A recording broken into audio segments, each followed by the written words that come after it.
And honestly, here's the map, seeing where they shake out. And what do you think, Aussie?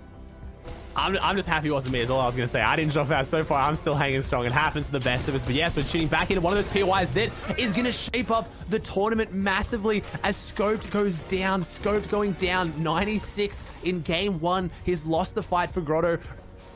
A totally uncontested drop here in the southeastern corner on the mountains and pulse zone as well. It really comes down to, yes, one big game can change anything, but if you're consistently able to put yourself in a good spot, as we saw with Janice, and take advantage of players, as Roller is able to do right there, 31 tags pushing straight forward into the box and trying to clean up on the fight.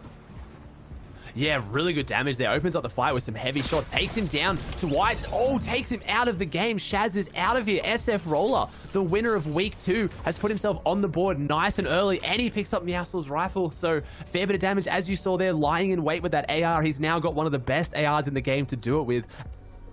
And again, proving if you can get that first shot on somebody and take the aggressive, even in this top 100 group, Roller has no problem pushing forward, particularly in an early game fight. Can't stand still like that, going down right away. Zuki Class picking that one up, looking to make it a 2-for-1. See him sighting off the player, opts to just turn around and secure consistently of playing safe Fortnite, of avoiding some of the best players in the game, of not losing those engagements and then getting into those moving circle rotations. It's incredibly difficult, and it's also avoiding sharks like Unknown Army, who is just running at people, already on one elimination and doing a very traditional Unknown Army style thing where he expands the box out a number of ways and kind of baits the player into engaging in this box fight. This player's now locked in this, Aussie. Yeah, he's backed up against the wall. So Unknown's Army's elimination was actually on Gradsker. I saw that earlier because I was looking at where everyone was going based on their games previously. And Slurpee being a drop that has 4 very big names added. Unknown trying to limit that number now. Doesn't go for the shield though. He errors out the top. So he got cracked, has no shield. This player thinking he's going to be on the back pot. Probably thinks he's popping his meds, but no, he's not. He's pushing out of the box on only 100 health. And it worked. He took down Frosty. We talked about it with those players like Clicks and Sway at the start. Just showing off a lot of incredible skill on that side and great game knowledge, but might get dropped here. Ooh, he's popping a med kit, I believe. So if he can hit that one, maybe push in aggressively before he gets it off. I think he has cancel. I'm not sure. Decent shotgun there. He's got a purple pump in hand. Can he put it to work? And he can. Takes down Sharpshooter. Unfortunately, he's been playing well, like you said, on the iPad, but now in the finals, he's probably going to push you anyway. And if he thinks he's going to win the fight, then I'm not sure how many players can confidently say they'll be able to turn them around, but Jelty is a player who doesn't particularly care, the Spanish-speaking player who plays for Timbers, able to push him out, but somebody else who's around the backside, I think that was Tilt. No, this is Zate now, who might be on the other side of Unknown's pressure. This is a new guard versus old guard here. Unknown obviously making it to World Cup as well, going toe-to-toe with Zate, but I would say that's more of that story of that aggression versus that passive playstyle. Zate probably just looking to skirt the edges of Slurpee. Yeah, he's not have to worry about Storm Surge at all, and that's why this strategy can work now. Unknown's gotten those early eliminations. I've talked about it to you multiple times with your strategy when you're playing. The easiest time to find those eliminations is the early game, when there's less eyes on you, less chance of being third-partied, and then you kind of box up, play passive in the mid-game, and then you push through to end game. Unknown already has 4 eliminations on the board. He's at 16 points, and placement hasn't even started kicking in yet. Obviously going to have no concern with Storm Surge whatsoever here, so he can choose to turn around and play passive now and go for those placements, or, I mean, it's working so far, he might just keep running through people. Maturity and advancement in Unknown's game, where he recognizes when he's having these good games, and he realizes that now, hey, first round of placement points just came through. I am loaded on loot. I am loaded on materials. There's going to be a ton of people here on the edge of the zone. Please leave. Ooh. Instead, catches a cheeky elim onto Fired, and I mean, as Hamlins would say, give me them toes.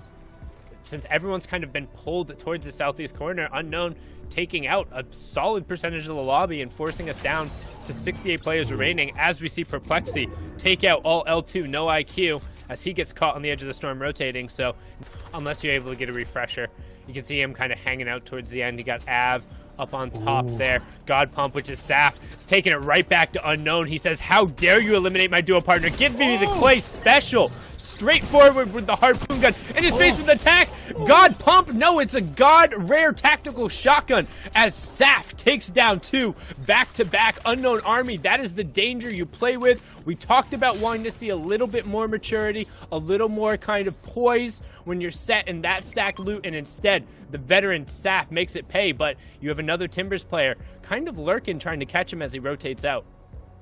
And that's not a play you typically see from Saf. A phenomenal play, the double elimination, but taking that aggressive fight on edge zone. So we've talked about, again, maybe these older Vanguard who are used to playing that safe placement format, maybe they're going to go a little bit more aggressive for Zayd on Unknown Army there, and maybe Unknown's going to change his playstyle. Maybe we will see that, you know, 1 or 2 eliminations early on around Slurpee, but we'll relax a little bit as he pushes into these more stacked endgames. It's just weird hanging around the edge of zone after you've already got your picks out, as we see Crims hanging out right in a solo box and Tilt taking advantage of that when he desperately needed that refresher, but another player right on the other side trying to play Loot Goblin as well. That was a very big refresh. Upgrades from the rare tack that we saw Saf put to such good use to the epic pump. I saw some minis there. I saw big pots and floppers. So he is very well topped up now. We see Commandment on our screen now. One of those players that is so well known as being one of those smarter players for team game modes. But can he make his way out in the solos? So some of the players here who've made a name for themselves have made their name for themselves since World Cup. They never even really got their solo World Cup opportunity. So Commandment gets a really nice elimination on Polarized. Only had to hit a couple of shots. Was caught out in the water. This zone is going to be very tough. I see about 5 or 6 people on that little Misty Island, the henchmen spawn. It is going to be a very tough rotate for them. I think they're all looking at each other, waiting to see who has the launch pad. And for their sake, I really hope at least one of them has it. You really hope you do, because you can see right now just everyone piling in around the outside. Storm Surge is going off. The next threshold will be top 50, so everyone going to be desperately looking for tags. The Heavy Sniper, the master of tag weapons, particularly if you're able to land a headshot. You have Calc posted up there in the bottom tabs, also on the low ground. Commandant picking up Perplexity, I think, with what was either a couple of quick rifle shots, but more likely that Heavy Sniper with the headshot, putting him way above the threshold. And yep, you can see him peeking over towards where he was able to catch that, firing off another shot as Avery. 47 shield. It's not the position you want to be in, as he's flying into a lot of enemies, but finds a nice little base. No, goes straight in. The player sitting, hit tabs. No, teammate of Colazo finding great purchase in duos. Unfortunately, solos here today just kind of left that edit open and didn't see it coming. I think that's more of that Epic Whale special, right? He's kind of coined that play, flying straight into a box and just surprising people for that reset. I mean, that's what it's about, just trying to take advantage of that, get in the box and kind of take that 50-50 fight. Use your greater health pool, or in some cases, just when you desperately need a reset, sometimes you have to dive in. I mean, we've seen players going all the way back. I think one of my favorite plays going all the way back to the World Cup days was somebody jumping out of a ball or through a window. I think it was Landjock who ended up doing it, but nice. You talk about desperation plays, and we're starting to see a little bit more of that when people are going through. As Commandant ends up picking up Sizz Lucky, Class gets DGen there, and we get a wide look at the lobby to see who else is there. You got Coop, Neon, Calc, Hunt, Noel, Commandant, Roller, all on the backside. Mega, Zum, Legendian, Jelty, Mikey, Stretch, Jamper, up kind of in the high ground towards the backside. Acorn also hanging out on the low ground. So a lot of names who we've seen before in weeks 2 and week 3. A couple of reboot round heroes also hanging out in there. And Durant, 6 floppers. He's going to start eating some sushi in the storm. Yeah, he's going to try and use these to get a better position. Needs to wait to see what that launch pad is. Has time to try and find the good one. You don't want to go through too many, but there it is. He spots it. Wants to late rotate when most people have their eyes on that front zone. They're not looking back at you. Needs to time this perfectly, though, because most players will start looking for their tags and their shots once they get into that front side of zone, which no one has yet. So I think he timed this one very, very well. It is going across a straight water zone, and he makes it just to land so he can now build. Beautiful timing there from Durant. We see Stretch picking up an elimination in the feed. Acorn, Mikey taking down Kellen, Class. We got people dropping left, right, and center. Jamper taking out Tilt. He's just going to try and keep his nose in that front side of zone and keep himself as safe as possible. Only has 41 builds left to his name, though, so might need to look for a refresh regularly soon, but at the same time, he does have those floppers to go for another late flopper play to get that easy refresh. It looks like Mega has just been running through people kind of on that mid-ground tarp during the rotation. You see a ton of people going down. We are going to go back over towards the land, so Durant trying to get ahead of it. Zum is going to end up picking up Calc just before the top 20. Zum turns it into a double as Avery also gets Jelty, so into that kind of next threshold of placement points as we hit top 20. Again, every top 10 will end up being additional points. Zum will end up going down the storm. Durant trying to turn an about face. It gets absolutely railed inside the box. Somebody returning fire, saying absolutely not there. He's now going to be forced kind of to shotgun and play around the outside because he only has the one build as Canada takes down TJ, and we closed in on our top 15.